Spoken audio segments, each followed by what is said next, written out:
नमस्कार मंडळी, मी रुपाली तुमचं पुन्हा एकदा खूप खूप स्वागत करते आजच्या एका नवीन व्लॉगमध्ये. आय होप तुम्ही सगळे मस्त असाल. आपण सगळ्याच होममेकर्स आपलं घर आपापल्या पद्धतीने मॅनेज करत असतो. परंतु अशा काही सवयी असतात, त्या जर आपण स्वतःला लावून घेतल्या, तर आपलं घर मॅनेज करत असताना आपल्याला तणावमुक्त आणि शांत राहता येतं. तर अशाच काही सवयी मी तुमच्यासोबत शेअर करणार आहे, ज्यामुळे ॲज अ होममेकर म्हणून मी काम करत असताना माझ्या मनाला शांतता आणि तणावमुक्त मी ठेवू शकते. तर सगळ्यात पहिली टिप आहे जी दिवसाची सुरुवात जी आहे ती हेल्दी खाण्याने करणं. म्हणजे काय तर बऱ्याचदा असं होतं की आपण होममेकर्स सकाळच्या गडबडीत असतो किंवा मुलांचं स्कूल किंवा ट्युशन्स, इतर गोष्टी घरातल्या या सगळ्या गोष्टी करण्यामध्ये आपण इतक्या सकाळच्या बिझी असतो ना, की स्वतःला एक चांगलं हेल्दी नाश्ता देऊ शकत नाही किंवा करत नाही आपण. तर तसं न करताना एक छान प्रकारे हेल्दी नाश्ता घ्या. जसं की आपल्या महाराष्ट्रीयन घरामध्ये पोहे, शिरा, उपमा, बऱ्याचशा गोष्टी ज्या आपण खाल्ल्या जातो, पारंपरिक पद्धतीने खाल्ल्या जातात आणि या गोष्टी ना आपल्या शरीरासाठी खूप जास्त हेल्दीसुद्धा असतात. तर मी सुद्धा असंच करते. जसं की तुम्ही इथे बघताय की मी आज सकाळी नाश्त्यामध्ये शिरा बनवलेला आहे. तर शिरा आमचा ऑल टाईम फेवरेट आहे. एकतर हेल्दी आहे, दुसरी गोष्ट या शिऱ्यामधून आपल्या पोटात तूपसुद्धा जातं, जे आपल्या शरीरासाठी खूप जास्त महत्त्वाचं आहे. आणि जेव्हा आपण ना भरपेट असा चांगला पौष्टिक नाश्ता करतो ना, तेव्हा आपल्या शरीरामध्ये ना छान अशी एनर्जीसुद्धा येते. दिवसभरामध्ये आपण व्यवस्थितरित्या सगळी आपल्या जबाबदाऱ्या, कामं जी आहेत ती पार पाडू शकतो आणि अजिबात कुठेच असं आपल्याला थकलेलं वाटत नाही किंवा कमजोरी फील होत नाही. कारण असं सांगितलं जातं, की आपण दिवसभरामध्ये जे काही 3 मील किंवा 4 मील घेतो, त्याच्यामधलं सकाळचा नाश्ता जर भरपेट असेल, तर तुमचं वजनसुद्धा ॲटोमॅटिक मेंटेन राहतं. त्यानंतरची दुसरी टीप आहे, की आपण जेवणामध्ये चांगल्या गोष्टी खाल्ल्या पाहिजेत, हेल्दी गोष्टी खाल्ल्या पाहिजेत. जसं की भूक लागली आहे म्हणून आपण मॅगी बनवून खाल्लं किंवा मग एखादा जंक फूड खाल्लं आणि त्याच्याने आपण आपलं पोट भरलं, तर ते अजिबात आपल्या शरीरासाठी सुद्धा चांगलं नसतं. आणि आपण ह्या गोष्टी जरी खाल्ल्या ना, तरी दिवसभरात आपल्याला कुठेतरी जाणवत असतं, की आपण आज जेवलो नाही, आपलं पोट भरलेलं नाही आहे आणि आपली एनर्जी कुठेतरी लूज होते. आपण जे काम करतो त्याच्यामध्ये आपलं कॉन्सन्ट्रेशनसुद्धा होत नाही. त्यामुळे ना दुपारचा लंच जो आहे तो सुद्धा आपण चांगला हेल्दी केला पाहिजे. जसं की मी आज इथे पुलाव बनवत आहे. आज घरामध्ये मला थोडीशी कामांची गडबड आहे.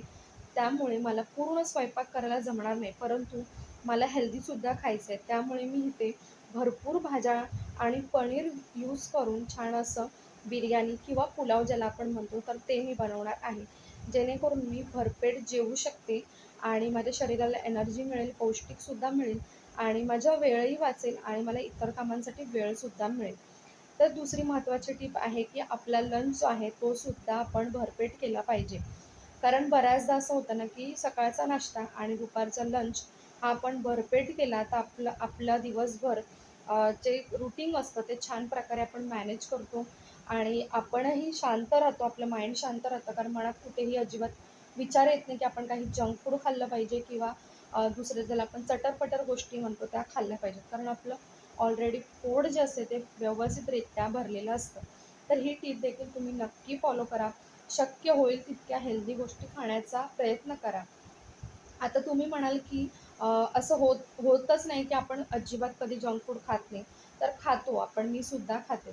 पण त्या गोष्टीसाठी ना एक वेळ असतो ठरलेला, की आठवड्याभरामध्ये मला 1 वेळा किंवा 2 वेळा जंक फूड खायचं आहे.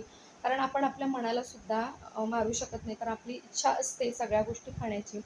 परंतु जितकं शक्य होईल ना, तितकं तुम्ही पौष्टिक खाण्याचा नक्की प्रयत्न करा. जसं की आता इथे मी पुलाव बनवत आहे, जो हेल्दीसुद्धा आहे शरीरासाठी.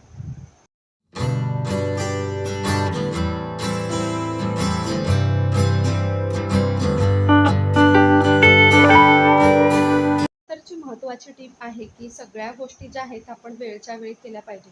जसं की हा मसाल्याचा डब्बा, तर हा मसाल्याचा डब्बा जो आहे, तो थोडासा आतून घाण झाला होता. जसं की आपण बऱ्याचदा मसाले किंवा राई, जिरं वगैरे या सगळ्या गोष्टी घेत असतो आपण डब्यामधून, तर बऱ्याचदा सांडलं जातं आणि आपण काय विचार करतो, की हा डब्बा जेव्हा पूर्णपणे रिकामा होईल, खाली होईल, त्यानंतर मी याला क्लीन करायला घेईन. पण असं होत नाही, की सगळ्याच गोष्टी एका वेळेला संपतात. काही जसं की हळद संपलेली असेल, तर मसाला असतो किंवा मग राई संपलेली असेल तर जिरं असतं. म्हणजे सगळ्याच गोष्टी एका वेळेला रिकाम्या होणं शक्य नाही. आणि अशामुळे ना आपण त्या गोष्टी प्रोलॉन्ग करत जातो, की मी आज करेन, उद्या करेन आणि त्या गोष्टी तशाच राहतात. आणि काय होतं ना, जेव्हा आपल्याला गरज पडते तर त्या गोष्टी आपण तात्पुरत्या तेवढ्याच थोड्याशा फील करतो, यूज करतो आणि पुन्हा त्या संपत राहतात. तर असं न करता यामुळे ना थोडासा वेळसुद्धा वाया जातो स्वयंपाक करताना आणि आपल्याला सुद्धा तो डब्बा नेहमी बघून बघून स्ट्रेससुद्धा येत राहतो, की खूप खराब झालेला आहे, क्लीन करायचं आहे, क्लीन करायचं आहे, पण ते होत नाही आहे. तर असं न करता ना जेव्हा पण अशा प्रकारे थोड्याशा गोष्टी संपतात त्यातल्या, तर लगेच त्या दुसऱ्या वाटीमध्ये किंवा भांड्यामध्ये काढून ठेवा आणि जी गोष्ट आहे ती लगेच क्लीन करून घ्या, सुकवून घ्या.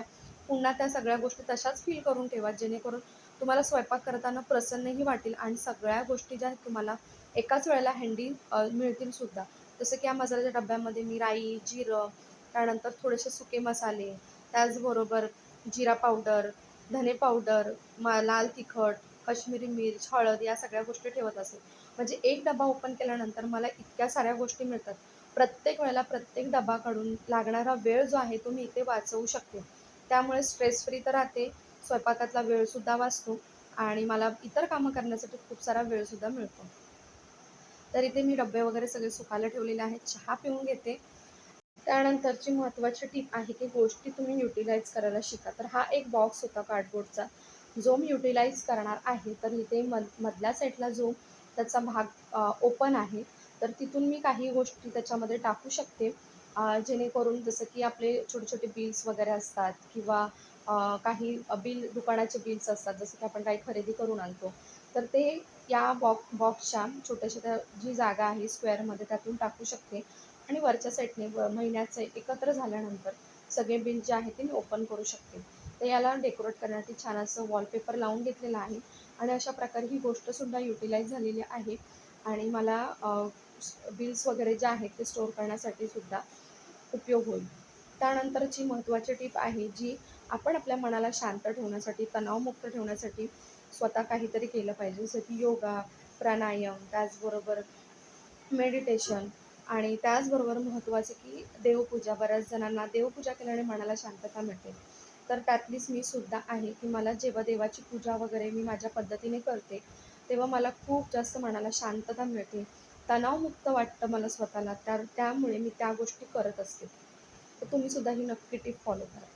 त्यानंतर महत्त्वाची टिप आहे, की गोष्टी ज्या आहेत त्या आधी प्रिपेअर करायला शिका. जसं की आता उद्या मला खूप सारा मसाला म्हणजे वाटणाचा जो मसाला आहे तो लागणार होता.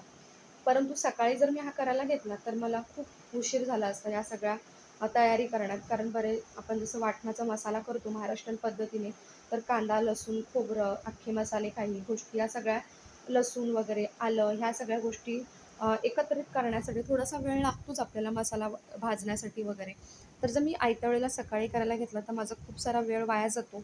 तर वेळ वाया जाऊ नये आणि सकाळी येणारा स्ट्रेस होऊ नये यासाठी जो हा मसाला आहे तर तो मी रात्रीच प्रिपेअर करायला घेतलेला आहे. तर एका साईडला माझं जेवणाची थोडीफार तयारी चालू आहे किंवा जेवण गरम करणं वगैरे चालू आणि एका साईडला हा मसाला जो आहे तो मी भाजून घेतलेला आहे. तर अशा प्रकारे ना दुसऱ्या दिवशीचा लागणारा वेळ आहे स्वयंपाकाचा तो मी वाचवू शकते. त्यानंतर जसं की मी सांगितलं माझ्या मनाला शांतता कशाप्रकारे मिळते, तर मला मठात जायला पण फार आवडतं. तर आज गुरुवार होता, मी मठात गेली आणि मनाला खूप शांतता मिळाली आणि आज मला मठात आरतीसुद्धा मिळाली. त्यामुळे खूप जास्त मी हॅप्पीसुद्धा होते आज. तर मगाशी जे डब्बे वगैरे आपण घासून घेतले, तर ते सुकलेले आहेत. तर त्याच्यामध्ये आता मसाला फिल करून घेते आणि माझा स्वयंपाकातला लागणारा वेळसुद्धा आहे, तोसुद्धा मी वाचवते. आय होप तुम्हाला आजचा व्हिडिओ आवडला असेल, टिप्ससुद्धा आवडल्या असतील, की तुम्ही स्वतःला कशाप्रकारे चांगल्या सवयी लावून मनाला शांतता आणि तणावमुक्त ठेवू शकता. तर जर व्हिडिओ आवडला असेल ना, तर नक्कीच लाईक करा, शेअर करा आणि चॅनलवरती जर नवीन असाल तर सबस्क्राईब करायला अजिबात विसरू नका. असेच छान छान व्हिडिओ तुमच्यासोबत पुन्हा शेअर करत राहीन. तोपर्यंत मस्त खा आणि स्वतःची काळजी घ्या.